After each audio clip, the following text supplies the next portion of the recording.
عن سهل رضي الله تعالى عنه قال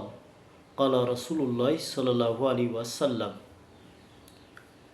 أنا وقافل اليتيم في الجنة هكذا وعاشر بالسبابة والأسطى وفرج بينهما شيئا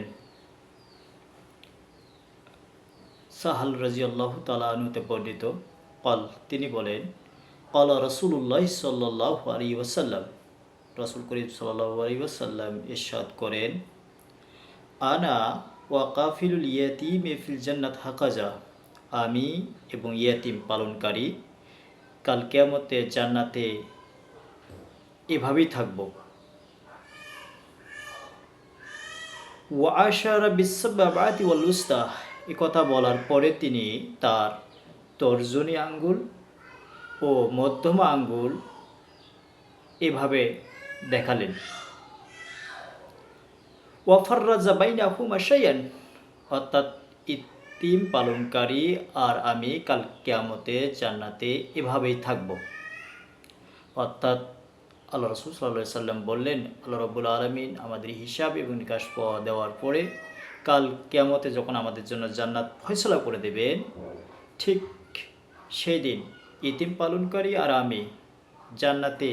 এতটুকু ব্যবধানের মধ্যে পাশাপাশির মধ্যে আমরা অবস্থান করব। সম্মানিত উপস্থিতি, আমরা পার্থপক্ষে ইয়েতিম যারা আমরা লালন পালন করতেছি তিনি আর যারা ইতিম পালন করেন তিনি আল্লাহ রাসূল সাল্লাল্লাহু আলাইহি সাল্লাম তাদেরকে উদ্দেশ্য করে বলেছেন যে সেই ব্যক্তি আর আমি কাল কিয়ামতে শুধু জান্নাতে বসবাস করব এতটুকু ব্যবধানের মধ্যে। আল্লাহ রাব্বুল আলামিন আমাদের প্রত্যেককে ইয়েতিমকে সঠিকভাবে লালন পালন করে তাদেরকে ধর্মীয় শিক্ষা দিয়েই আল্লাহ রাব্বুল আলামিন তাদেরকে আল্লাহ রাব্বুল আলামিনের আনুগত্যের দিকে ফিরিয়ে দিয়ে আল্লাহ রাসূল সাল্লাল্লাহু আলাইহি সাল্লামের এই ঘোষণা অনুযায়ী আমাদেরকে কাল কিয়ামতে ইতিম পালনকারীর হিসেবে আল্লাহ রাসূল সাল্লাল্লাহু আলাইহি সাল্লামের পাশে আমাদেরকে অবস্থান করার মতো আল্লাহ রাব্বুল আলামিন তৌফিক দান করুক। সকলেই বলি আল্লাহুম্মা আমিন।